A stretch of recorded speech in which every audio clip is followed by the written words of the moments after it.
friends, and welcome to tonight's beer review. If you may notice, the lighting has changed, and that's because the light on my fan has burnt out, leaving me to go and use a clip-on desk lamp that's right above my head right now. As you can see, it's kind of, well, and a back room lamp.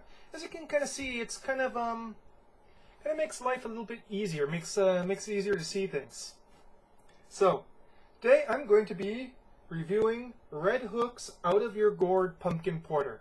Now, as I've said in the previous beer review, pumpkin beers are basically what got me into craft beer.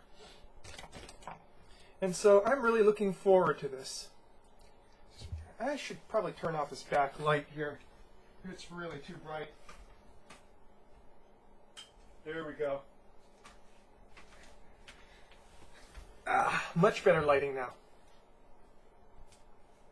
So, this is 5.8. It's made by Redhook, which is part of the Craft Brewing Alliance, which is partially owned by Anheuser-Busch. So a lot of people don't like to call them craft beer, but I don't particularly like that kind of controversy.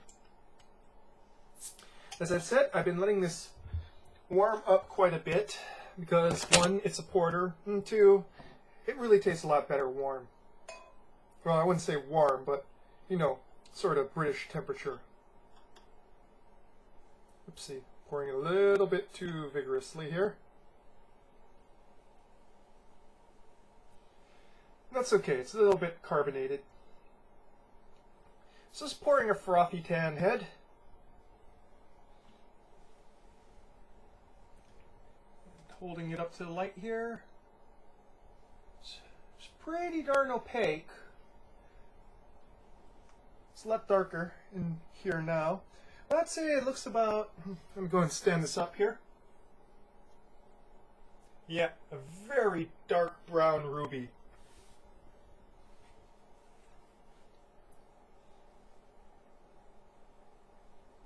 The scent is absolutely wonderful. It's just filled with those sort of autumn spices.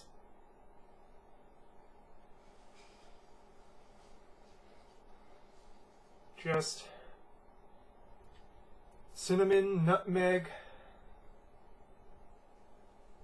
hints of maple syrup, and underneath that, sort of root of roasted malts. You know, sort of backbone of roasted malts.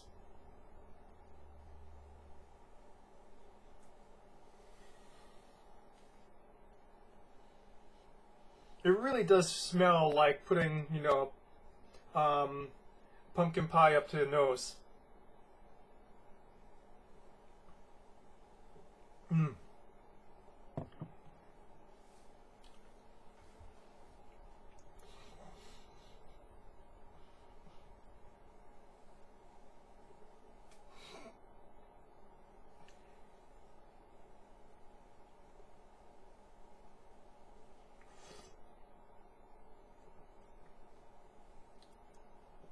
Mm. Hmm.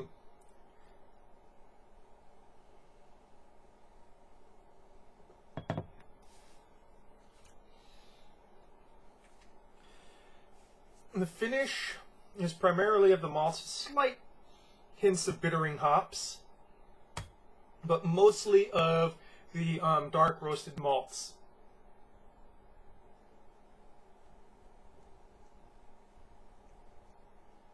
The front is mildly sweet and very aromatic.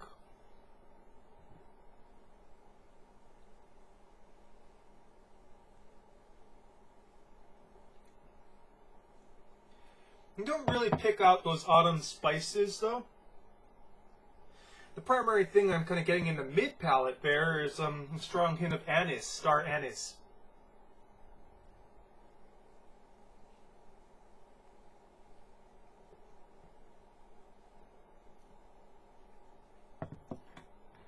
There's sort of a light sweetness from start to finish. It's very nice.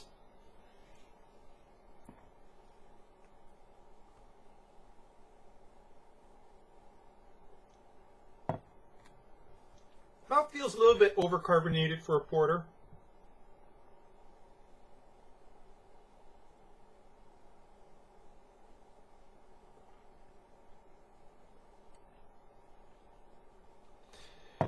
You don't really get much sense of a taste of pumpkin to it. That is unfortunate. But there is a very nice pumpkin-y mouthfeel, especially in the mid-palate. And when I say pumpkin-y mouthfeel, it's this very rich creaminess.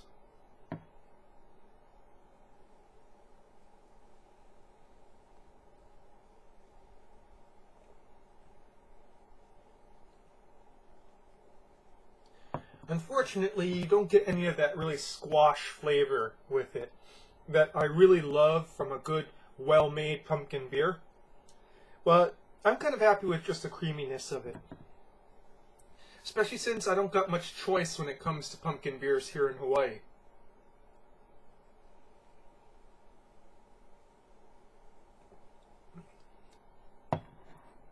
Pumpkin is much more apparent on the nose. Like I said, it smells like a pumpkin pie held up close with a roasted malt backbone. So if you can imagine putting a cup of coffee next to a hot piece of pumpkin pie, that's kind of like what the smell of it is like.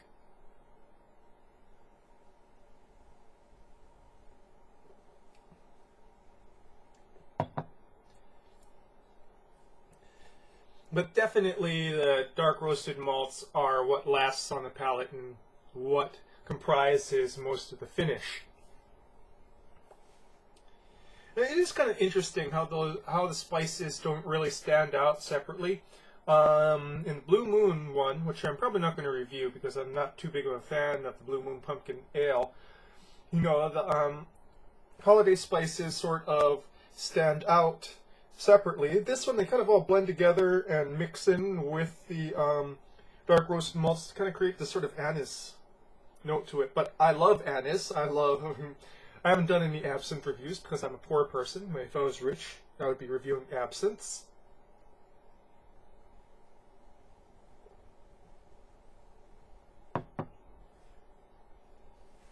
Come to think of it, yeah, there's a very slight burst of nutmeg, and it kind of lingers through the finish too. It's just aromatic, you know, you're not tasting it on the tongue. Well, folks, out of your Gourd Pumpkin Porter by Redhook, it's pretty affordable. You know, on the mainland, it's probably not more than $8 a 6-pack, probably less. And it's pretty quality. You know, there's some complexity there, and for a pumpkin beer, you know, there's hints of pumpkin in it. It's not just all spice. So I recommend you go and try it, because it won't break your wallet, and it's always fun to try new beers, and pumpkin beers rock.